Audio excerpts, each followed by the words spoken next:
Deborah, with her 30 years of being an entrepreneur and creating over 7 companies, knows exactly what it means to accept the mission. When you make that decision, when you accept the mission to become a solopreneur, to take yourself and your talents to market, then you embrace a life of not only unlimited possibilities, but also the unknown. It's an elixir of fear and bravery that only someone who's taken the leap really understands. On our show, Deb digs deep with her guests to highlight what you, the listener, wants to know.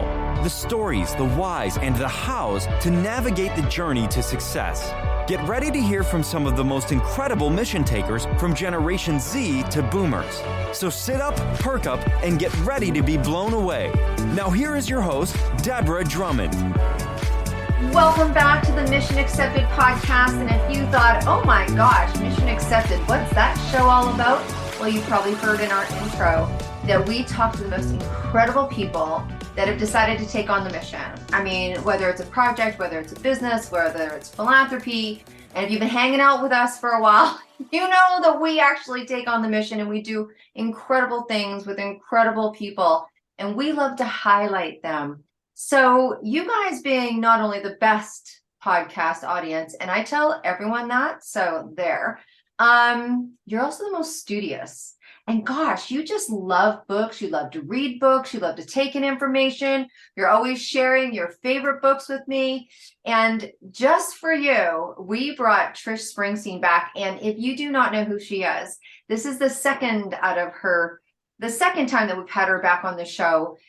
A lot of you are becoming first-time authors. A lot of you are understanding, and we're going to dig into that a little bit today, like braving up, and being and putting yourself out there in terms of words on paper, that process of what you go through when you do that. And I was like, who could I get to share this conversation? I mean, I've been fortunate enough to be in numerous books, and I'm kind of putting this little book together of 262 women. And I'm like, which one of those women that's going to be in that book that's going to be launching International Women's Day 2024? Hint, hint, hint, hint, take the day off and come join us. I think it's the woman who's been in, I don't know, a few books, maybe 1, maybe 2, maybe 19. Yeah, you heard that right. So Trish, let's dig in a little bit. You are a speaker. You teach people to speak. You are a mentor to so many people. You've won awards around inspiration. You have taken the leap, and you talk a lot about courage. And I mean, I know even writing a book when it's, an anthology where you're collaborating with your tribe, those quiet moments that you need to get those words out, it takes some courage, which I know that you went deep in on a show previous. So if you guys haven't watched it, you need to be courageous, go watch it. But Trish, 19 books. Let's have a conversation, girlfriend. Deb, 19 books. And I never even thought that I could be an author. Absolutely no concept on that at all. I read. My fallback for relaxation is reading, and it's not business books. People ask me, what do I read? And whenever someone asks me, what's your most recommended business books? I'm in trouble. Because with me, reading a business book is just glancing straight through. I have my business books there and I'll skim them. But if I want to relax, which is, as an introvert, I want to be by myself, I read science fiction, fantasy, paranormal, werewolves, shifters, psychics, because I want to be in another complete world. That's where I go to relax, and that's where I get all my energy back. And I read too much. I have a library of over 4,000 books. So, okay, I know that you have a husband that adores you, dotes on you, supports you, rock stars you. Where are those 4,000 books? Like, did you talk him into building another house, or where do you have those books? Like, there's a library out there that's just, they're like, ooh, let's get all over the floor. Floor. Nice, stacked up. Cool. And they have look, when we buy houses, it's not how many bedrooms, it's not what's the kitchen like, it's where can I put my books? Is there room to put my books? Those agents? Yep, that's it. Where can I put my books? If I can't put my books, we've had to downsize. So I had 4,000 I downsized to 2,000, and I think actually it's back up there again because I keep buying books. And I have a Kindle. Before anybody says, there's a Kindle, Trish, you don't have physical books. Yeah, I have a Kindle, but I still like my physical books, and I don't all right. my best ones. I just wanted to divert there and see how you manage that. But because I also do have mine stacked on the floor. Like I stack mine up, and I think it looks really groovy. So look, if you don't have books on the floor, you're really missing a really great way of doing some decorating. Like that's decoration design. People like get on the program. yeah. So the concept of me writing a book. Yeah. I read, I don't write. Now, when I started my business, my then business partner, we were told about a year after starting, if you really want credibility, you should have a book. Now, I thought that was probably a good idea because I researched a little bit. And my business partner and I are lazy. I mean, we do not like to reinvent. I don't like to reinvent things. So we looked at each other and said, okay, we need a book. We're not going to write a book. We've been blogging for 12 months. So what we did was we took our favorite blogs from the year, we changed the titles, we tweaked the bit, and we had our book in 30 days. Nice. Great. Tick it off. Of course, I learned a lot of lessons from that because this is going back about 2007. You had to go to big publishers. So it cost us an enormous amount of money. We put a trust in a publisher, which was probably not the right publisher for us. So we have a book. It's got beautiful content. The cover is probably not the best because we thought he'd help us with that, but he didn't. So he took our designs, which, hey, we're not a graphic designer, but anyway. And the title is probably not the best.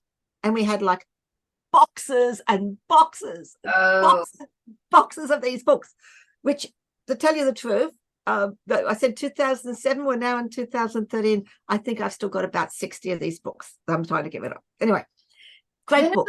That's the perfect story because we know a lot of people that I'm like, if you have books under your desk or in the closet, like you can do refresh and you can restart and you can still use. And I commend you because you are one of many people that have that. I never want to do a book again because I've got boxes of them still in my closet. So you did it again. So yeah. I mean, at that stage, I thought we've got our book. We don't need to do anything else. About a year, 2 years later, someone said to me, you really need a book of your own. That was our joint book. Freaking hell, people. Okay. Again, I don't like to reinvent the wheel. So it was about speaking. I could speak. And I thought I put together my book. Look, it's this one. It's this book. And that's this cover. When I first did it, it had a different cover. So I reinvented the cover later when I got further the story. So now I had our joint book and I thought, okay, we have ticked off that column. I do not have to write another word other than in my blogs. So fast forward, really fast forward, many, many years, about 5 years ago.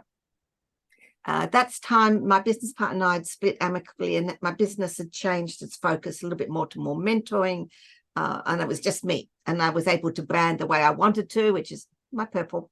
And I got asked to contribute a chapter to a book in America. Now, here I am, confident, I could speak, I'm believing in myself. I am not a writer. And by the way, I'm not an author. Yeah, okay, I've got 2 books. I'm not an author. I owned that author bit. 2 books, and I hadn't owned that author book bit.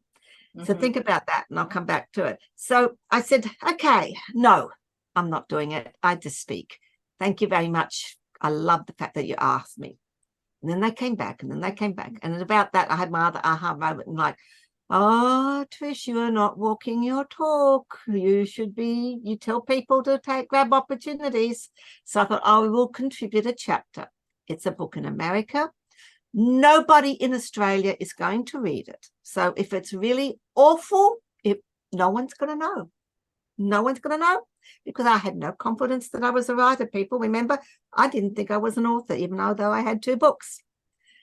So that was a big mistake. People read it in Australia. In Australia. So they liked it. So in those last 5 years, I have been a contributing author. I have co-authored and written 17 books. Mm-hmm. Because what that did was it broke that mindset, Mm-hmm. that block. I had to sit back and say, well, hey, Tricia, you know what? You probably are an author. And I realized that what I did, if I was going to write, all I had to do was channel my speaking through my hand onto the paper. And I write like I speak, which is conversational. It's authentic, it's genuine, it's me, it's warts and all. It may not be the most perfect writing, and that's what an editor's for, because I love editors. Yeah. They fix me up. But it's me. And so that broke the dam. And since then I've facilitated 2 compilations myself. Yeah. I learned a huge lesson by picking up another project that someone dropped, and that's a story in itself. Mm-hmm. And I'm currently writing 2 other books. So there's lots of lessons that happen, and lots of lessons to be learned. I mean, there's one, for example, picking up a project halfway through that wasn't yours, maybe not a great idea. Who knows how it's going to turn out? Could have been the best thing that ever happened or the worst thing that ever happened, but you braved up and took it. Once you get into the habit of something and you break that barrier for yourself, like you said, you weren't owning that you were an author, and you hear the word just a lot. Well, I just contributed a paragraph. I just contributed a chapter. I just co-authored. And I would encourage people to take that just out of there, because only 3% of everyone who ever has wanted to be an author has actually stepped up to be an author. And when you're hanging out in the world of knowing people that are collaborating or writing their own book, it can somehow feel like everyone's doing that, but that's not the case. And to be able to, let's talk about a little bit about the advantage that people don't even realize. I'd love to, when you say what that has done for you on the inside, making you more competent, making you more comfortable in your own skin, braving up. People have written things like, I talked to an author yesterday. We just had her on the show, how here she is at 77 years old and was brave enough to put something in her book that she may not have been brave enough to do. It was something that happened when she was in 1967. Like, I think the cathartic personal development that happens, but also the business exposure, the business development, when people go, and I don't know where all your books are, and you can share that with us, please do, so people can go and look. But it is very branding. I think it's very telling. It tells people, like, this woman's collaborative, this woman's willing to step up, woman's, never mind that you have purple hair. That helps too. But it's like, it shows bravery, it shows courage. It shows that you're willing to step up and step out. And I think that there's all sorts of subtle messages, including being able to, I have a podcast, I have a company, people send me their book. I don't forget who they are. I do not forget who they are, right? I read either a chapter of a book, a piece of a book, or the whole book. And tell me what you feel has been some of the benefits for you around, from a business perspective, a personal perspective, because, for the average person, they're saying, well, that's a lot of books, but, and it can be if you want it to be, but tell us what your experience is on that. From someone who didn't think they were an author, to my view now is where I absolutely am passionate about the fact that every single person has a story inside themselves that they need to write. And whenever I'm with any of my mentoring clients, if ever I'm with anybody, I say, you need to write. And they say, why? How? I don't want to write. I can't do it. I just say 500 words a day for 30 days is a 15,000 word book. That is a normal, reasonable size book. You can have your book in 30 days. You don't have to start from scratch. You can go and find all the things. If you've done videos, if you've done blogs, you can repurpose them into books. So my view then is that I talk very passionately about a book because I think it's a legacy. people don't throw books away. Mm-hmm. They put them on the shelves. They may gather dust. They may skim them. Yes, I skim my business books, but they're still there. And they may give them away to other people. They may end up in a secondhand bookstore. And you know what sends shivers down my back every time I share this thought is the thought that sometime 20 years down the track, maybe even 30, someone walks into a secondhand bookstore because they'll still be around, and they pick up one of my books, and there may be a passage, a paragraph, a chapter that they needed to read at that particular time that changed something in their lives. Or they went on to Amazon and downloaded one of my ebooks because they'll still be around. And to me, that is why I write. It's not, the credibility comes because, face it, people, when you've got author up there and someone wants to go and work with you or wants to talk to you, if you've got an author and someone else hasn't, the perception is that an author has credibility. They've actually, as you said, put themselves out there. They're going to go to the author. That's why you've got to own it. But for me, it's the legacy that I leave. It's the same way as when I speak, the thought that there might be someone who hears those words. So it's never about me. It's never about me, the author. It's about me being able to give the opportunity for someone to go to that book and need what they need at that particular time. And when I really started to own in the last 5 years that's why I write. I'm very discerning now, a bit more, on what chapters I contribute, because you can get overwhelmed by doing lots of chapters. But let me say right now, categorically, I don't care if you've contributed 3 sentences to a journal that someone has published. You are an author. You need to sit up and have the courage to say, I am an author. Whether it's 3 sentences to a journal, whether it's a paragraph, whether it's a 500-word chapter or a 1,000-word chapter, or whether you've co-authored it. You start somewhere. As soon as someone takes your words and puts them in a book that other people buy, you are an author. And yes, it took me all those years from the first 2 books that I wrote up to about 5 years to realize that. So that's, if you take no other message from listening and watching me today, just own being an author, because it's a legacy. It's a legacy. And I can beat your friend, your person that you do. Last year, my mum is 88 this year. Last year at 87, she published her first book. Fantastic. I'm so freaking proud of her. It's a fiction book. Yeah, it's it's never too late and it's never too early. People that are like, I haven't yet, like, how many words can we put into? Yeah, but I shouldn't enter an award because I haven't yet. I shouldn't because yet, right? And then there's the other side of it. It's like, well, it's too blank late.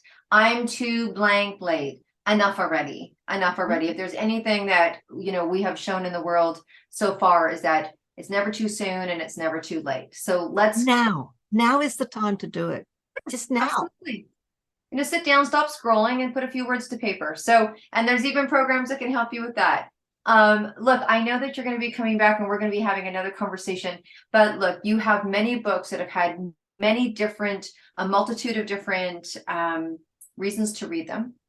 You talk about some personal, some business, and otherwise. So just please tell everybody where they can go to find your books and see which one they want to purchase and read today. See just above there, my website, trishspringsteen.com. You go there and you put trishspringsteen.com/books and you'll find all my books. Awesome. And we're going to have that in the show notes as well. And look, but Trish said yes to me. I met Trish at an incredible event where it was just super fun and it was virtual. Obviously, I'm in Canada. She's in Australia. Not that it had to be that way, because gosh knows, this woman is going to be with me on May 11th. The final summit to the, what should we say, the 262 Project Part 1. Who knows what's going to be Part 2, but anyway, so she will be in Vancouver, and I've been to Australia a number of times. But she is going to be authoring in the 262 women entrepreneurs, altapreneurs, creatives, and media. Leave legacy, rock legacy, and tell all. And she will be happy to be able to sign that book for you. And if you feel like you want to be in a book with us, which honestly, lucky you, lucky us, please reach out. We still have spaces for the book as we speak. So just reach out and we'd love to have your story as well. Thank you so much for sharing with us today. I have to say, you are the first author that I know that has accomplished that many books. So I'm not gonna try to do 19, but you have inspired me to continue to say yes as I've been saying yes. Thank you so much for spending time with us today. I just love your whole message. Everything behind your message is all about courage and all about gumption, which is why I adore you. So again, it's trishspringsteen.com. And if you want to be sitting where Trish is and doing a show, if you want to come into our book or come onto our stage, please reach out. You know where we are. This is not difficult. It's deb@debdrummond.com or debdrummond.com. I love how we both have our names for our sites. Super easy. And until then, you guys be well and stay groovy. Bye for now.